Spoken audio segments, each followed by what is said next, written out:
Welcome back to Between the Before and After, a podcast about the stories that shape us. I'm your host, Coach John McLaren, and each episode I bring you an inspiring guest with a moving story that shines a light on the power of the human spirit. I'm excited to share this story with you, so let's dive in. All right, welcome back to Between the Before and After. I've got a guest with a lot of fascinating stories in his pocket today, so I'm excited to chat with Clint Arthur today. Welcome to the show. Hey, great to be with you. It looks like you're in a rather tropical, sunny destination right now. Where are you located? Well, if you had ever told me that after growing up in New York City, being raised on the island of Manhattan, that I would one day be calling Acapulco, Mexico, my main home, I would tell you you were crazy, but that's exactly where I am. Fantastic. Yeah. Yep. And it's probably a great, yeah, it looks really rough there, you know. Hopefully you're making out all right. So far, so good. Yeah. So you grew up in New York. And at one point in time, you also described yourself as the biggest loser in Hollywood. And so I want to connect some of those dots there if we can. So, but before we do, let's just let people know where are you currently at, and how do you like to occupy your time these days? I'm mostly an author, a speaker, coach, an expert, and I host various seminars on how to have more impact, influence, and income, how to create your masterpiece, whether that's a book or a movie or whatever whatever you feel the need to create, how to book yourself on TV. And we have people come down here to the villa, and up there, like that whole dark area right there, that's a 3,000 square foot living dining area. So that's our main training area. Yeah. And that's what I'm doing. Just hosting experts who want to have more impact, influence, and income. That's awesome. So you grew up in New York. What was growing up for you like? Because this looks like a significant departure from potentially what that might have been like. Well, I grew up on the 18th floor of an apartment building in Midtown Manhattan, and I always wanted to be special because my parents were arguing so much, and I thought it was my fault, and I was kind of right, as you'll see. And the idea that I came up with to become special was I found this school called the Wharton Business School, and it was supposed to be the best business school in the world.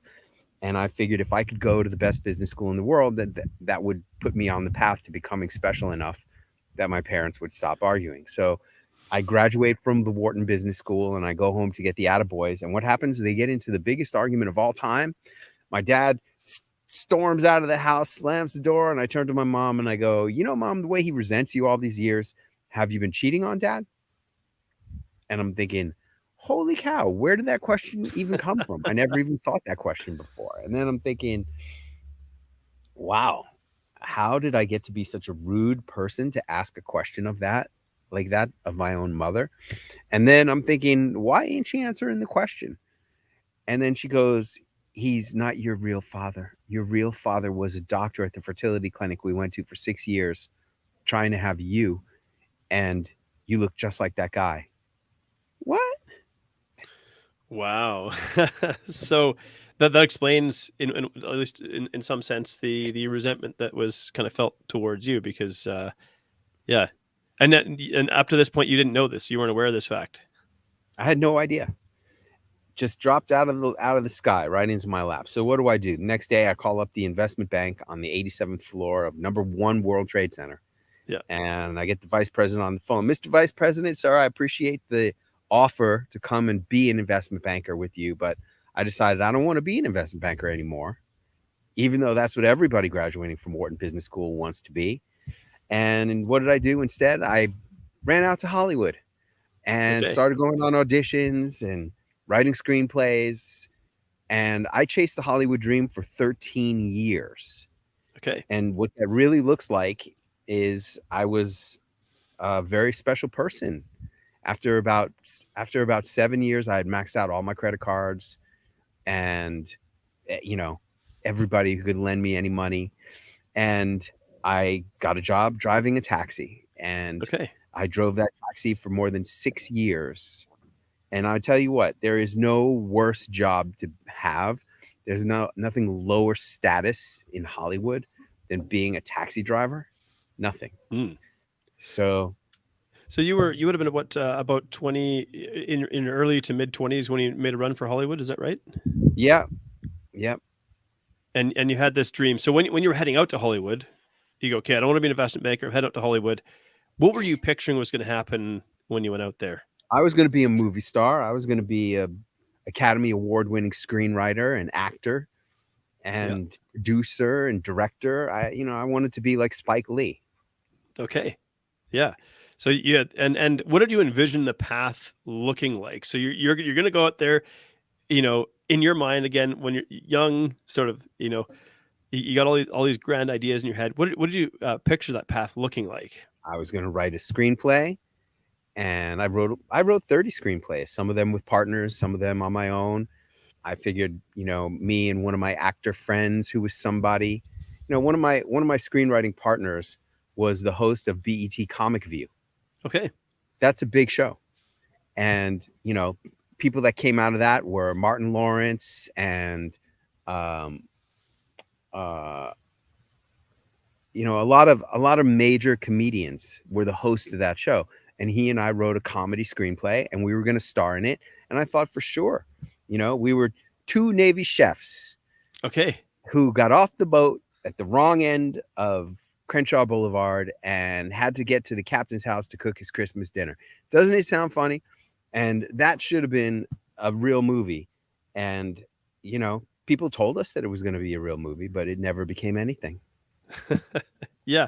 And how did you have any connections in like any friends in Hollywood or in LA when you went out there, or did you go out there not knowing anyone? Well, my college roommate, his father was a movie producer. He produced a little movie called Platoon. You ever hear of that movie? Yeah. I feel like it was like in the 80s or Yeah, it was it won the Academy Award for Best Picture in yeah. 1987. And then he produced Falling Down with Michael Douglas, then The Fugitive with Harrison Ford, Devil's Advocate with Al Pacino and Keanu Reeves. Many, many, many pictures. And when I started dating my best friend's sister, the daughter, then I got a job as a production assistant on a movie, sweeping the floors and making cappuccinos, literally. Yeah, yeah. Really. And, when I was on that movie, I met Nicolas Cage. He was Yeah. starring in this movie with Tommy Lee Jones and Sean Young. It was called Firebirds. And I said, Nick, do you have any advice for a young person entering Hollywood like me? And he goes, you got to have an idol. Like, you got to model yourself after somebody. Like, for me, I've always tried to model myself after Elvis Presley. And, Interesting. yep.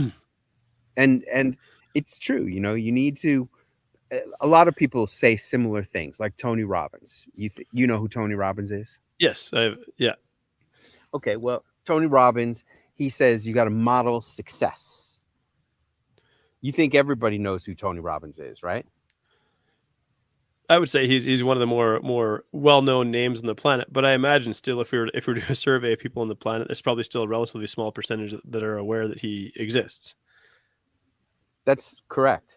I mean, I think it's less than 1% of the people know who Tony Robbins is. I'll show you a video. Hey, what do you think of Tony Robbins? You know who he is? No. Who the fuck's that guy? No, really. Do you know who he is? You don't know who he is? Okay, I'll show you another video in case you're just thinking, well, they just don't know who he is. But a lot of people, this is an important lesson that I learned along the way. Here's some more people who don't know who he is. Hey, anybody here know who Tony Robbins is? Do you? No? Do you know who he is? Do you know who Tony Robbins is? No? How about you? You know who he is? Nobody. It looks like you're in a Starbucks there, Yeah. and just asking people. You ask your general population person, do you know who Tony Robbins is? If they're a bank teller, I ask bank tellers, pharmacy clerks, baristas. They don't know who he is. The average person has no idea who he is. And as a result of that,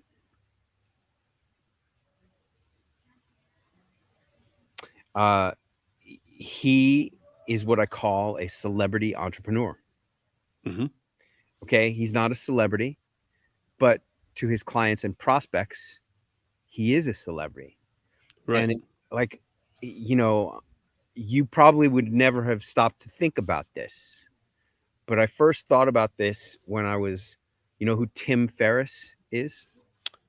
Yes, 4 Hour Work Week was Yeah, like his probably breakout that's right. 4 Hour hit. Work Week, 4 Hour Body, 4 Hour Chef. Yeah.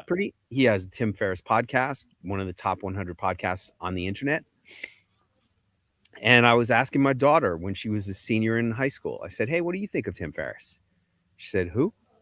I said, "You don't know Tim Ferriss? 4 Hour Work Week, 4 Hour Body, 4 Hour Chef. He's on Dr. Oz, you know, several times." She's like, "I have no idea who that is." That's when I really realized that Tim Ferriss was famous to me. Mm. I thought he was famous, but he wasn't famous. The average person, the average person probably would know Tony Robbins before they would know Tim Ferriss. Probably. Yeah. Yeah.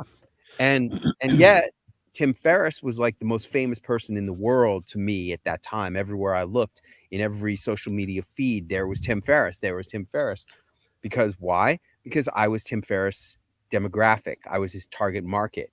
Yeah. And at that point in my life, I was really considering paying $10,000 to go to a 2-day seminar of his on how to become a best-selling author. Right. Yeah. And when I realized, wow, Tim Ferriss is only famous to me because he's marketing to me, that's when I changed my whole perspective on marketing and how to sell books and how to sell tickets to seminars and how to be a highly paid expert for your target market. Yeah.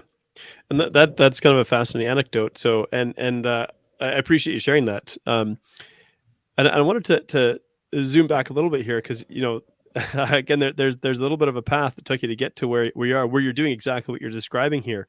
Um, so your initial connection to Hollywood was your roommate at Wharton School was his father was a director, and that sort of got your foot in the door early on going out to Hollywood. Is that right? But only while I was dating the daughter, the sister. Right. Right. Right. Okay. And it's, and obviously at some point in time that Yeah, that didn't continue. last very long, only a few months, you know? Yeah. And then so then is it kind of like you're out in the street, you're no longer favored or something like that, or Yeah, it wasn't, you know, it was only a few years later that I'm a taxi driver. right? Yeah. Yeah. So yeah, so you went out with this big dream, going to write a screenplay, it's going to make me famous, whatever. I have the I had a connection sort of thing, but Uh-huh. you got to meet a few different famous people, and first time you met somebody famous, kind of what was the feeling, or what was the impression that you got? Well, in Hollywood, the first time I met somebody famous was like when I was a senior in high school. I'm sorry, when I was a senior in college, my friend and I signed up to go study in Florence, Italy for Okay. the summer.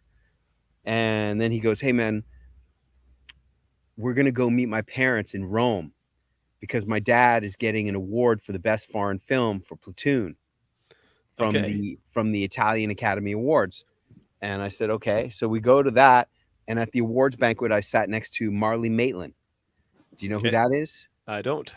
Marlee Matlin won an Academy Award for Best Supporting Actress in a movie with William Hurt called Children of a Lesser God. Okay. And she was a deaf actress. Okay. And here she was getting another award, and I sat next to her. And I'm not sure if it was because she was deaf or because I was starstruck, but I'm sitting next to this beautiful actress, and I hardly said anything to her the whole time. You have to learn how to talk to people. And people think, "Oh, well, I'm not impressed by celebrities. I don't care about celebrities." And I get it to a certain extent, but celebrities are different. Celebrities are very different than regular people. And it's not always easy to talk to a celebrity. What you will find when you meet these famous, powerful people who have all the money in the world and all the opportunities and people coming at them in every different direction, it's not always easy to talk to those people, because as F. Scott Fitzgerald said, the rich are different than you and me. Right. And what is it that makes in your eyes that makes them different? Well, like I just said, they have all the money, they have all the opportunities, they don't need you, they don't necessarily want you, and uh, they're they've heard it all, seen it all, done it all. So what do you have to say or offer to them? Probably not much. Right. Yeah. You know, they're really So not they're really not interested in you. See, everybody thinks you go to Hollywood and you're going to get a break. No one's interested in giving you a break. You know what right. they're interested in? They're interested in producing their next movie with Tom Cruise, based Yeah. on a book by some famous writer like J.K. Rowling, right? That's what they want. They want to produce a movie based on J.K. Rowling's big best-selling book starring Tom Cruise. And you know what's not involved or included in any of that vision? You, the nobody. And Right. Yeah. unless you get that, you're going to face a lot of heartache, just exactly the way I did, because I didn't get it. When I was on the set of that movie for my friend's father, the guy came and visited the set, and he goes, "Hey, you know something? You're even better looking than Nicolas Cage." And I said, "So how come I'm not starring in this movie?" I actually said that. And he goes, "Because nobody would give me the millions of dollars that I need to make this movie if it was starring you." See? Because it's not about what you do, it's about who are you. Who, and I would say maybe perhaps who you are perceived to be, um, by a lot of people, because I was thinking, just kind of reflecting on this the other day. I was like, when somebody wealthy or famous or who has all of this sort of these opportunities in life and whatnot, kind of when they're lying in bed, there's got to be this sort of existential awareness that, like, you know what, at the end of the day, when this winds up, I don't take all of this with me, you know. Well, look, I mean, I'm like 1/1000th as famous as Tony Robbins. Okay, Sure. so Yeah. I still don't think that I'm anybody. I think I'm still nobody. But I've done a lot of stuff. I just did my 120th television appearance on network TV. I just did uh I spoke at every famous venue there is: Harvard, Oxford, Cambridge, NASDAQ, Yeah. London Stock Exchange, Royal Society of Medicine, Mercedes, you Yeah. know, you name it. And I always say it's not the cars, because I've had many dream cars, Hmm. including one that I'm driving right now, which it was never a dream car. But when I saw it, I had to get it. And I love it more than any car I've ever had. It's called a Can-Am Maverick. And Okay. it's like, basically, it's like almost a dune buggy. I just love it. You know, it's like almost, it's like a go-kart on steroids. But Right. So it's fun. It's fun to drive. it's super fun. And it doesn't even, it didn't have a radio, it didn't have a roof. You had to buy mirrors, you had to, add all these things onto it. It just has a frame and an engine, an aircraft engine, and 4 good tires and suspension. But in any case, it's not the cars, it's not the houses, it's not even the vacations that is so great about being somebody special and being a celebrity in the eyes of your customers and prospects. What I call a celebrity entrepreneur, what Tony Robbins and Tim Ferriss and I do for our marketing. It's not about the stuff, it's about who you become, Hmm. because nobody can take that away. See, Yeah. I've had all these experiences. They have transformed me, they have shaped me into the man I have become. Right. So with that in mind, let's go back on the clock again a little bit here, because we're unpacking a bit of how you got to where you are. You went from sweeping up and making cappuccinos at a movie set to driving taxi, and how did that kind of unfold? And you said you spent, was it 6 years driving taxi? Yeah. Well, when I graduated from Wharton, I had several credit cards, and Okay. I was very good at managing them and parlaying them one into the next, cash balance transfers, 0% for 6 months, whatever. So I was able to live off that very frugally for many years. And so what does it look like?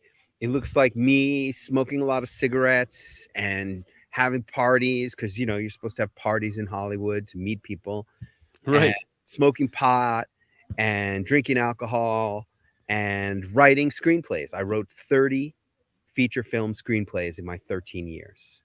You ever Okay. hear of anybody who wrote 30 screenplays before? No. That's a lot. You've got quite an imagination and obviously a mind for telling stories. Well, I'm also a very industrious and hardworking person. Yeah. Just because I'm like, partying and a writer doesn't mean I wasn't working hard. I worked harder than anybody, and I tried more things than anyone could imagine to get a movie made, including producing them myself. And I made a movie for $100. I made a feature film for $100 That's and pretty got it cool. written up in the Hollywood Reporter, and still I didn't have a career. And Right. I And did so everything a person could do to make a movie work, and it never happened. yeah, so at this point you're in your 30s, you're driving taxi, you're writing screenplays, you're throwing parties, you're trying to make some connections. Kind of like you alluded to earlier on, just that when you meet somebody famous, like you got nothing to offer them essentially. You're of little value to them, which is kind of ironic. Like there's this power dynamic, and that's in play because of like who they are perceived to be. All while doing this, like how did you start to build a network here? And were there particularly influential people along the way that you did happen to forge relationships with Build a network here where? What are you talking about? in Hollywood here? So because you go from driving a taxi to doing what you do now. Uh, were you I making gave it all connections? up. I Okay.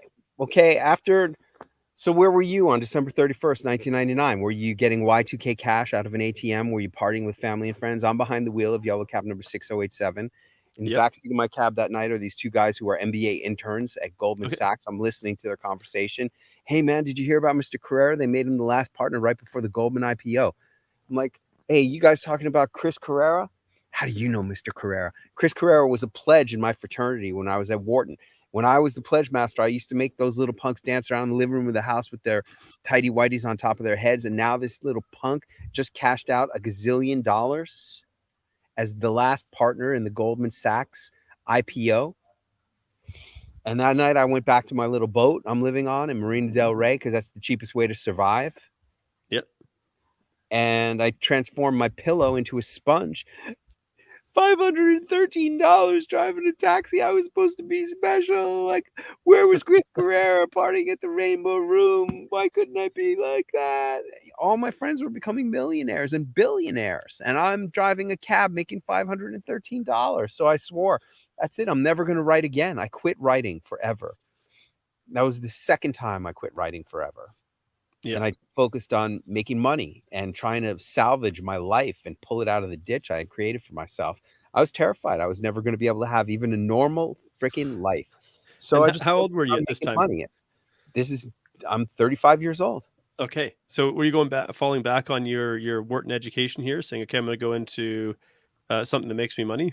Yeah, that's all I wanted to do was make money and try to have a normal life. And so I got out of cab driving. I got into selling gourmet food. And Okay. sure enough, as soon as I started making some money, I met a beautiful woman who believed in me, luckily, more than I even believed in myself. And throughout the 2000s, she encouraged me to get into real estate. And I started building houses in Los Angeles. And by 2008, I was quite fat and happy. Quite fat and happy. Not just fat and happy, quite fat and happy. And I was obese, actually, 236 pounds.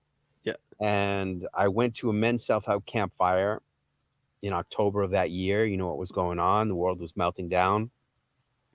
What does a men's self-help campfire look like? That's 18 naked guys dancing around a campfire, and I'm one of them. And I'm looking up at the beautiful starlit sky, and I see this guy jump over the campfire, and I noticed he was quite hairy. And then I saw the shaman on the other side of the crackling orange and yellow flames. You don't know it yet, but you're already dead. Oh, come on, man. What are you talking about? I'm the most successful guy on this team. 8 years ago, I was a freaking cab driver. Now I'm a millionaire. You're already dead. You just don't know it. And I didn't know what this guy was talking about, but I couldn't stop thinking about it for months. I'd wake up out of a sound sleep. I'm already dead. What does he mean? And I didn't know. And it came to me New Year's Day of 2009, and I was inspired by the shaman. I asked myself a question. I'm like, wow, I don't really know. What does it mean to be already dead? I really don't know. But what if I was going to die at the end of this year? What if this was going to be the last year of my life? What would I want to Mm. accomplish? And that question changed everything. If this was going to be the last year of my life, what would I want to accomplish? And I was amazed that the first thing I wrote down on my list was that I have to write my book about what I learned at the Wharton Business School that helped me to become successful once I started focusing on making money instead of becoming a writer and a movie star. And I hadn't written anything in over 8 years, but I wrote that book in 8 days. I self-published it on Amazon and waited for the sales to roll in. And that first year, all 8 of those sales rolled in. Yeah. So I sought out a mentor. His name was Jack Canfield. I Yeah. said, Chicken Jack, soup for the how do soul, you or sell 500 million Chicken Soup for the Soul books?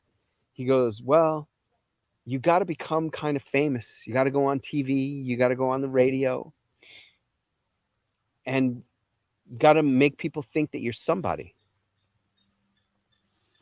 So luckily for me, I had written this book about what I learned at the Wharton Business School. And I said, because when you write a book, a lot of times you think to yourself, well, it's really not that good. That's why it's not selling. That's not why it's not selling. It's not right? selling because you don't know how to market it. Yeah. That's why it's not selling. Tim Ferriss's first title for 4 Hour Work Week. I forget what it was now, but it wasn't a great title. Well, I mean, the title is important, but there's more to it than even that. Yeah. And luckily for me, I believed in the book enough because it was about the Wharton Business School, the best business school in the world. And I literally said to myself, if that book isn't good enough, then what could ever possibly be good enough? So what is it that makes Wharton so famous? What is it that makes it the best business school in the world? Is it the faculty? Like, are they teaching secrets there that nobody else knows? Like, what, or is it like who goes there? What makes it the prestigious school that it is?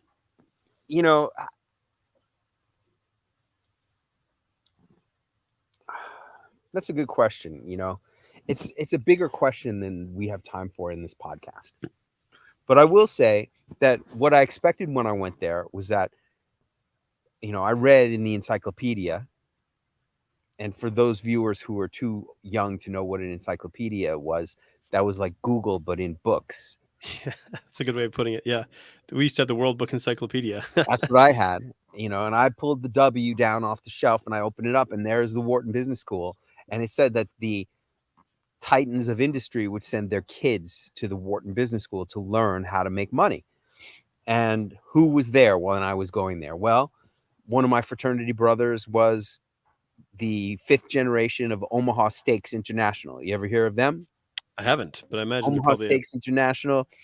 Everybody in America. Where do you live, Coach? I live in Canada. Yeah, everybody in America knows what they are because they are mail order steak company. It's like $1 billion in sales a year at this point. Okay.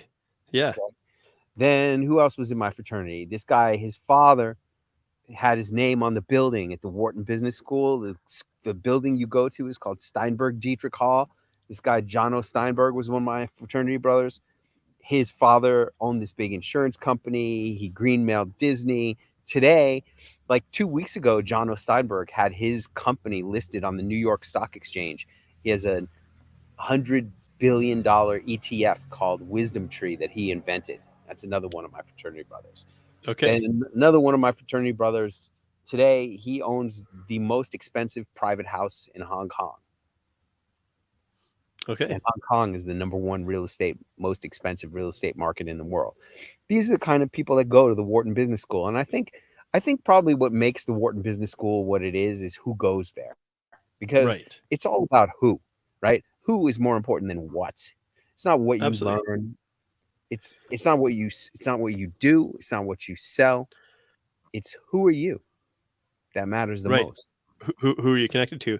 So, how did you finance going to Wharton? Oh, Because I'm my parents paid for it, but I got a lot of financial aid.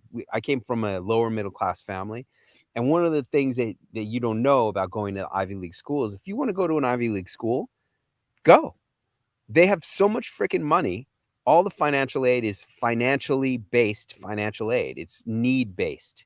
So if you don't have money, the best thing you can do is apply to go to an Ivy League school because they have all the money in the world. If they want you, they'll just pay for it. And I had more than 50% financial aid going to the Wharton Business School.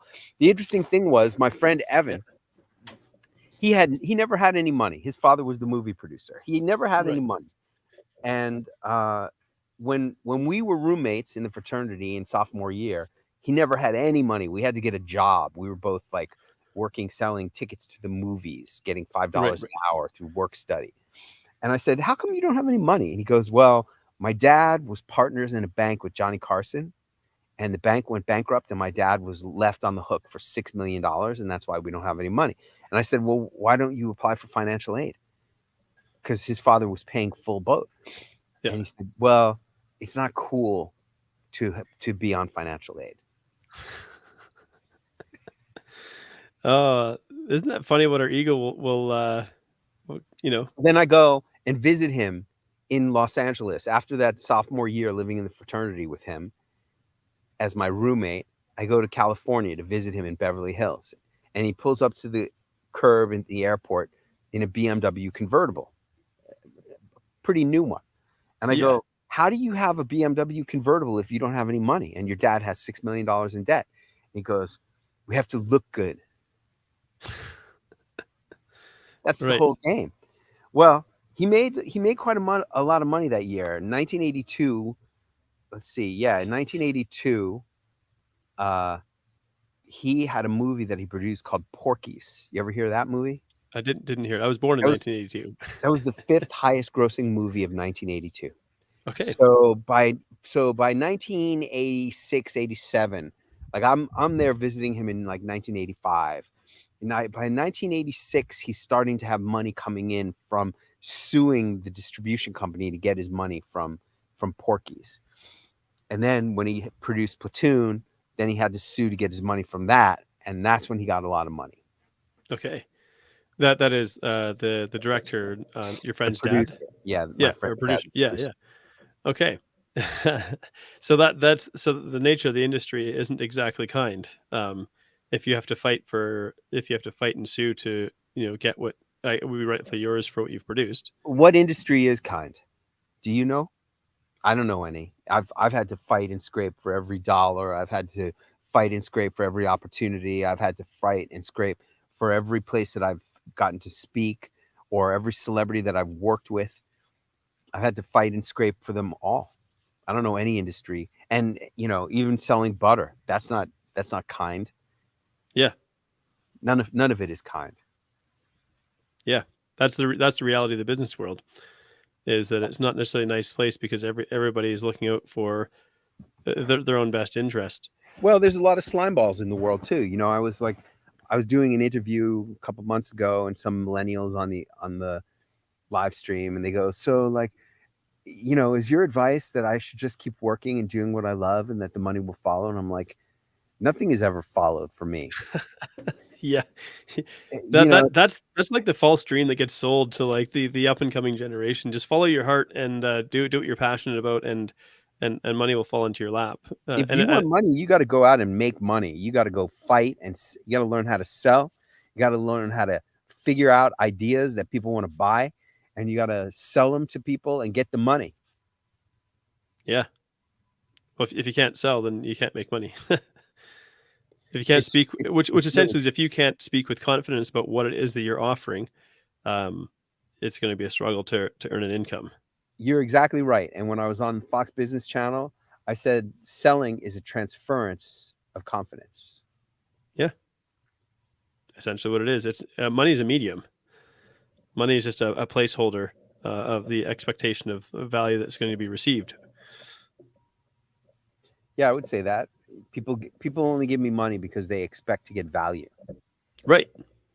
Yeah. And luckily, I've been able to create a track record of being able to deliver value. Yeah. So then what's I mean, again, that it's like a big broad question, but in a sense, there seems to be like a bit of a thread here, a bit of a theme here. One, obviously, that nothing's going to be handed to you, but two, you talk about being a celebrity entrepreneur, and you're not meaning selling things to celebrities. You're meaning that in the eyes of your prospective customer, that they perceive you as a person of high status. Yep. In the eyes of your customers and prospects, like you're Tim Ferriss or you're Tony Robbins, and you're like, see, I came up with this whole idea of celebrity entrepreneurship and becoming a celebrity when I was going to do, after I wrote that book about the Wharton Business School, and then I did this thing, and I became the leader of the men's team. And when I was the leader of the men's team, I said, okay, men, we're going to all live as if it's going to be the last year of our lives. See that question? Yeah. And that was really amazing. We all did amazing things, got tremendous results as a byproduct of living with this ticking clock. And after that, I wrote a book called The Last Year of Your Life. It's still on Amazon. You can get it. You can follow along for the 52 weeks. And I'm like your coach in the book. And by the time I got on the Today Show, Brooke Shields was interviewing me on the Today Show. And she goes, you ask yourself a great question every year. What's that question? I said, ask yourself, if this is going to be the last year of your life, what would you want to accomplish? That's been my superpower. That's enabled me to break through procrastination, fear, and doubt. So this is what, do you feel this is what holds a lot of gifted people back? It's not actually a lack of intellect. It's not really necessarily a lack of ability. There's just something about the human condition that kind of, when we're confronted with the reality of what we're potentially the main capable thing of. that holds people back is fear of failure. Okay. You don't want to look stupid in your own mind or in the eyes of your friends and family. I knew you were going to fail. You always think you're going to become somebody, and you're nobody. You're never going to be anybody. You're a loser just like the rest of us. Have another beer. That's the main, thing that's going through people's minds. Because if you're gonna shoot for and go and take a swing at being somebody, you're stepping away from the pack. You're stepping into the minority, and I think there's a part of the human condition that finds that uncomfortable. There's like, it's desirable. It seems like desirable once you've quote unquote made it, but the process of getting there means like stepping away from the pack and doing the comfortable thing what the majority of people are doing. Yeah, well, Brooke Shields said to me on the Today Show, you talk a lot about being comfortable outside of your comfort zone. I said, yeah, life begins where your comfort zone ends. She said, that sounds scary. And I said, when it's scary is when it's great. And I really do believe that, man. When we were going to buy this house here in Mexico. Yeah. What the hell did I know about buying a mansion in Mexico? Okay. And this was not cheap. This was a lot of money. And one of my smart friends who I respect a lot, who has a big company with like 1,000 salespeople, he's like, man, don't put all that money into a house in Mexico. Well, it was one of the best things I ever did. We've made a lot of money already from having events here at our own event center where we control our destiny, where people can't cancel our event just for whatever reason they have. Right. You now have the freedom to have whatever political opinion you want because you're essentially are close to uncancelable. Hey, I like that. It's not necessarily about political opinions. It's that, I use methods that some people say are unfair to help my clients position themselves as celebrities in the eyes of customers and prospects. So, that's an interesting thing to say, using methods that would be perceived as unfair. What would be unfair about it? Because you're operating in the realm of reality versus the realm of fantasy, and saying this is, like I work in the realm of weight loss, and I try to explain to people, we've been sold this dream that like 90 days to your dream body and the rest of your life's on easy street. And the reality is this is something you got to manage for the rest of your life. And you got to make peace with the fact that, hey, it's not exactly what you've been sold. But once you do, that's when you can actually achieve success that sticks. Well, I have a mathematical formula for how to book yourself on TV anytime you want for free. Okay. And not only that, I got a whole lot of friends because I've done 120 television appearances. And when people come to my Celebrity Launchpad seminar here in Acapulco at the Villa, and they're here for a week enjoying gourmet, gluten-free, sugar-free food and my butler and maid service, and I bring in all my friends who are TV producers on Zoom, and I have my clients audition for them on Zoom. So that's not exactly fair. People don't get to do that Right. Yeah. unless you're one of my clients at my Celebrity Launchpad event. So you're giving people access to people they would otherwise not have an opportunity to reach. That's one of the things that I do that's unfair. Yeah. Right. Then Yeah. I bring in, then I do events where I bring in major celebrities. My last event, I had Dr. Oz at the Yeah. event, and people got to speak at the event. It was at the Philadelphia College of Physicians, and then they got to interview Dr. Oz, and Yeah. it's a great piece of video. Right. And Yeah.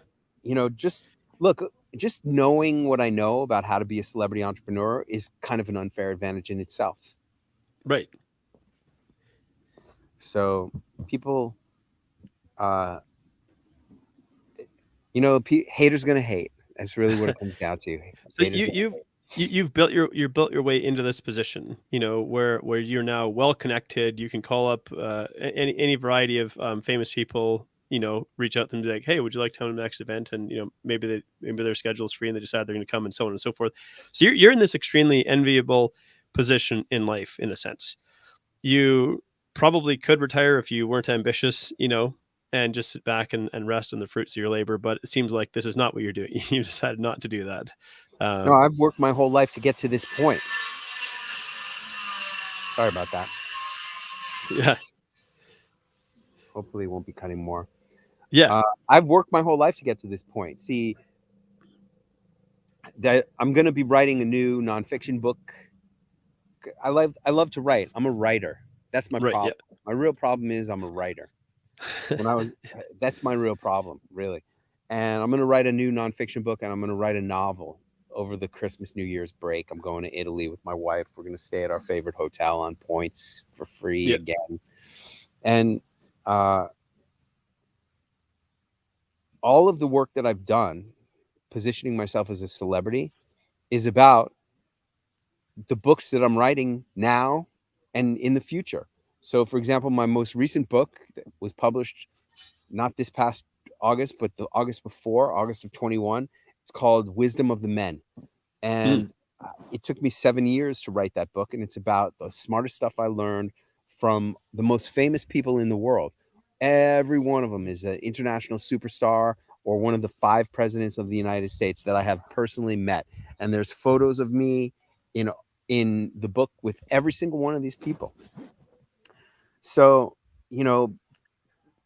all of the work that I've done of becoming who I am enables me to have the chance to have a book break through and be seen. Right. Because you can say, hey, I wrote this book. You can call up your buddies and say, hey, give this book whatever. Maybe this person, will you write a forward, and so on and so forth. We're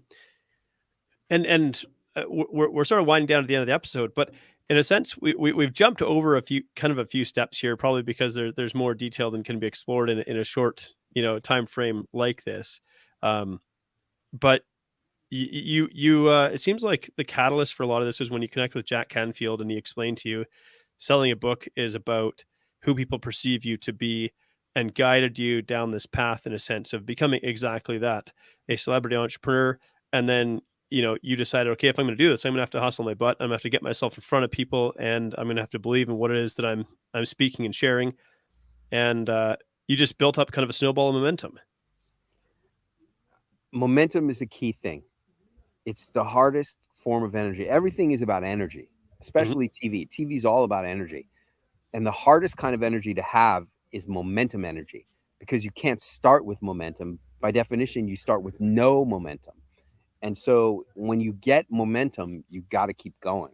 So that's a really important thing that you said. But, even to the point of a forward for a book, you would think that people would want to write a forward for a book. Nobody wants to do anything. when I got my book, I wrote a book called Celebrity Entrepreneurship, and I read a book when I was in college at Wharton. It was called How to Swim with the Sharks Without Getting Eaten Alive by Harvey McKay. You ever hear of that book? I haven't, but it sounds like a great book. Okay, that was on the New York Times bestseller list for like 6 years. Yeah.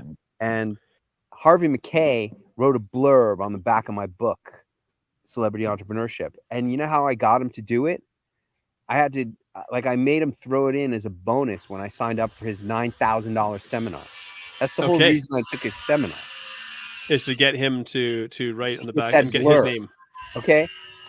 You think, I'm well connected, that people will do stuff for me. Nobody does anything for anybody. Because there's no need to. People to do stuff for you, you got to figure out how to make them do it for you. A lot of times it involves paying them money or figuring out how to give them something that they want. Yeah, in other words, make it worthwhile to them. You really have to hustle and make things happen, because nothing has ever happened for me. Everything that I've gotten I've made it happen. Yeah. So somebody's starting out, like tomorrow, I'm going to go hop on at the time of the recording this tomorrow, I'm going to go hop on a podcast with a couple of young kids. They're in their, I think they might even be like 19. And I've really enjoyed these kids because I call them kids because I'm 40. And I'm watching them hustle and work hard, and I see where they want to go, and I see they got tons and tons of potential. And I think it's really, it's really exciting. One of the things I do well is I say my coaching superpower is X-ray vision. I seem to have this ability to look at people and go, this is what I see as possible for you. Let me help you unlock that, because really that's the thing, is just getting people past the limiting beliefs. So I always like to kind of finish up the show with just, one key thing you want people to take away from listening to this conversation today. But I was thinking it'd be cool if this was maybe addressing some of these young people in this new kind of hyper competitive social media world and so on, where they're trying to make something of themselves, and they got the world of opportunity, but they got nothing behind them yet. What would you say? All right. So the most important thing these kids have to understand is that most of them have the right idea. You look at surveys of young people today, and they say the most important thing to them is becoming famous. And that's a good idea. But being famous on TikTok is not really being famous. Being famous on Instagram is not really being famous. Right. And you may be a TikTok star or a YouTube star, but unless you become, I don't even know the name of that guy, Mr. Beast? Mr. Beast, right? Unless you become Mr. Beast, but the only way you really become famous is when you become mainstream in the news. So you think you got, 1 million followers on TikTok and that's a big deal. It's not. You think that you got 1 million followers on Instagram and that's a big deal. It's not. Not unless it translates into people parting with money for what it is you're offering them. Well, yeah, if those people become clients who pay you lots of money, that's good. But even still, you're not famous. Maybe you're famous to your target market, and that's the whole point of celebrity entrepreneurship. And there's a whole big world of things that real celebrity entrepreneurs have been doing for a long time to achieve high status in the eyes of customers and prospects. And those are the things that have always worked and will continue to work, regardless of how big TikTok may or may not ever be. I have my own reservations about TikTok and the kind of tool that it is and what it's being actually used for versus what it's being presented as. But yeah, exactly. Yeah, I think ultimately it seems to boil down to, yet again, who you are and who you get yourself connected to. And you do this by having something of value to offer people, because the message I've heard from you repeatedly is that nobody does anything for free. And the people that have clout and influence don't necessarily have any reason to do anything for you. And so you have to make it worth their while. But in doing so, it's one of the things that you can do to build yourself up to being that celebrity entrepreneur. You got to figure out, first of all, you got to know how to do it. Then you got to do it. And doing it involves figuring out how to do it, or having a mentor who can guide you through the way. I think you wrote a book about doing that, didn't you? That's, those two books are really it. Celebrity Entrepreneurship and Wisdom of the Men are, really all about it. And so what would be the difference? Last question here. What would be the difference between, let's say, because I think, let's say somebody can't afford to, it's not yet in their budget to get down to one of your seminars, because I imagine they're a pretty significant investment. Yep. Good starting point would be to read those books. And then if they read those books and apply what they learn in those books, that should get them that initial momentum. Well, yes. I mean, you can learn a lot from reading books. Or get the audio. I did the audio of Wisdom of the Men. It's on Audible. Yeah. And if you're like me, I subscribe to Audible and I got credits always stacked up. So crack off one of your credits and listen to the Audible. You get more. Because what's really important is that you got to get the energy. Like a lot is said energetically without ever words coming across. Like part of what you get when you come to Acapulco for the seminar is you get to experience the environment and my presence. And I'm not saying, you should just hang out with me because, my presence is going to make you a celebrity, but there's more that is learned when you're in person with people than you can pick up from an audio or from reading a book. There's only so much to be had. So, my advice is, if all you can do is read the book, hey, all I could afford was the cassette tapes of Personal Power 2. I couldn't even afford the CDs. Right. And when I got a text message from Tony Robbins' team. It said, hey, if you'll donate $25,000 to Tony's favorite charity, you can be the host of his 60th birthday party. And I clicked the link. It took me less than 60 seconds to donate $25,000 to Tony's favorite charity so I could be the host of his 60th birthday party. And I told him the story about how I couldn't even afford to get the CDs because they were $30 more than the tapes. And he said, oh, I'm so happy it all worked out for you, brother. And he gives me a big hug and a kiss on the cheek. And I said, Tony, what's the most important thing you ever learned? And he said, life is happening for us. So, being a taxi driver, for me to go from being a cab driver who was living on $500 a week to being a person who could donate $25,000 to my idol's charity, that is an amazing thing that I'm so forever grateful for, that I was able to make that kind of transformation in my life.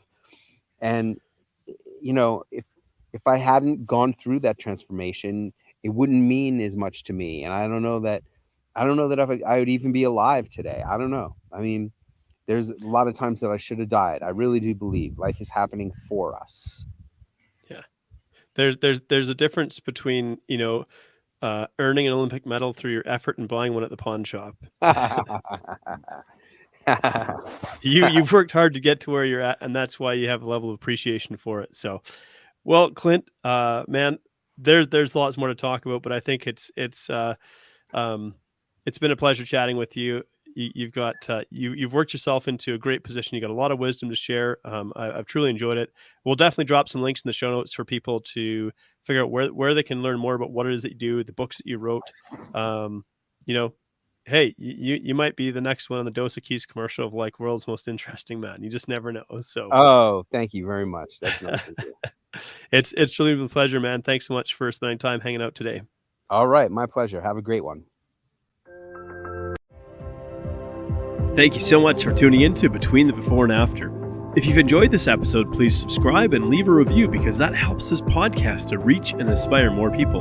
I love exploring the stories that take place between the before and after, the powerful experiences that shape who we become, and I love human potential. I love the possibilities that lie within us. So whatever you may be up against, I hope these stories inspire you because if you're still here, your story's not done yet, so keep moving forward.